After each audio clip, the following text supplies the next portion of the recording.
தன் தந்தை காட்டும் உதவி இவன் தந்தை என்னோட்டான் சொல் என்னும் சொல், தந்தை மகர் காட்டும் நன்றி அவையத்து முந்தி இருக்க செயல். இது ரெண்டுமே பார்த்தீங்கன்னா வள்ளுவர் வாக்கு. இந்த அப்பா அப்படிங்கிற ஒரு வார்த்தையை சொல்லும்போது நம்ம எல்லாருக்குள்ளேயுமே வந்து ஒரு இன்டிஸ்கிரைபபிள் இமோஷன் உருவாகும். சொல்ல முடியாத, டிஃபைன் பண்ண முடியாத ஒரு இமோஷன் நம்ம எல்லாருக்குள்ளேயுமே வந்து உருவாகும். அப்பா அம்மா இந்த ரெண்டுமே இந்த வார்த்தைகளை கேட்கும்போது.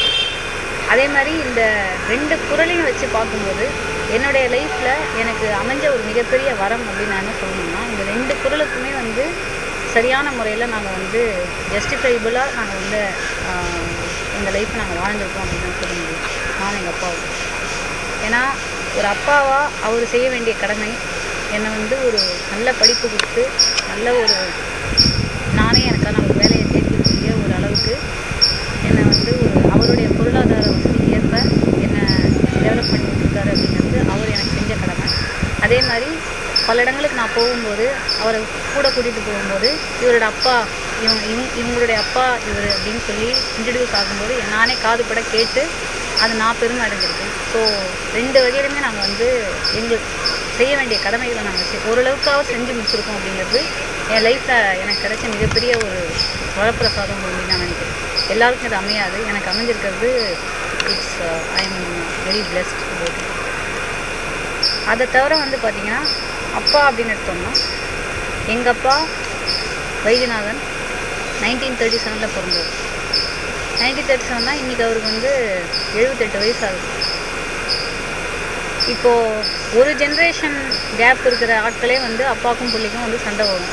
எங்கள் ஃபேமிலியில் வந்து லேட் மேரேஜ்லேருந்து தான் நான் பிறந்தேன். அப்படி இருக்கும்போது வந்து 3 ஜென்ரேஷன் கேப் எனக்கு எங்கள் அப்பாவுக்கும். ஸோ எல்லாத்துலேயுமே முரண் தான். இந்த அப்பாவுடைய அப்ரூவலை சீக் பண்ணி சில குழந்தைங்கள் வந்து வாழும்.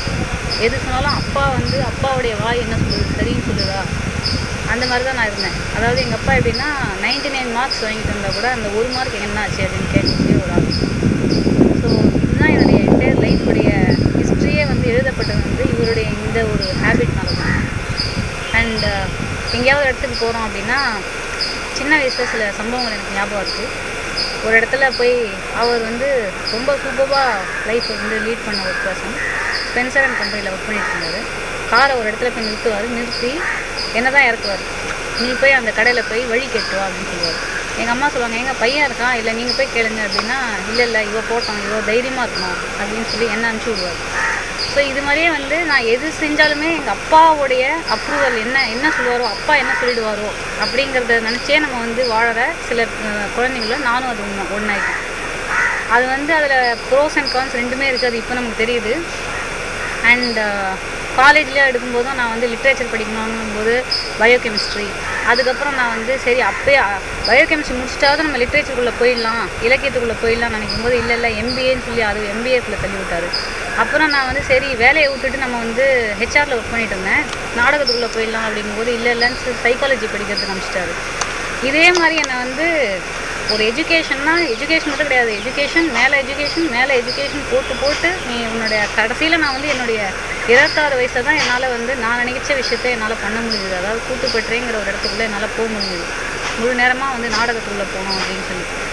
சினிமாக்குள்ளே நான் வந்ததே வந்து எங்கள் அப்பாவுக்கு இன்னி வரைக்கும் பிடிக்குமா பிடிக்காதுன்னு எனக்கு தெரியாது. நான் கேட்கும்போதெல்லாம் I don't have any problems அப்படின்னு சொல்லுவார். ஆக்சுவலி சில விஷயங்கள் சொல்ல போனால் எங்கள் அப்பாவுக்கு இன்னுமே வந்து நிறையா அந்த ஓல்டு ஃபேஷன் ஐடியாஸ் நிறையா இருக்குது. அதாவது ஒரு வாழ்க்கைனா இப்படி தான் கரெக்டாக ரொம்ப டைமுக்கு வந்து வாழணும், ரொம்ப இதுக்கான இந்த ஜென்ரேஷனோட நிறையா விஷயங்கள் அவரால் வந்து என்ன சொல்கிறது ஜெல்லாக முடியாது தான். இன்னி வரைக்கும் நான் ஒரு 21வது வயசில் சம்பாதிக்க ஆரம்பிச்சது. இன்னி வரைக்கும் பார்த்திங்கன்னா எங்கள் அப்பாவுக்கு ஒரு ஷர்ட்டு, டிஷர்ட், வாட் எவர் என்னெல்லாம் தேவையோ மேக்ஸிமம் வந்து பார்த்திங்கன்னா நானும் எங்கள் அண்ணனும் மட்டும்தான் வாங்கி கொடுத்துருவோம். நாங்கள் வாங்கி கொடுத்து தான் அவர் வந்து அவர் போடுவார்.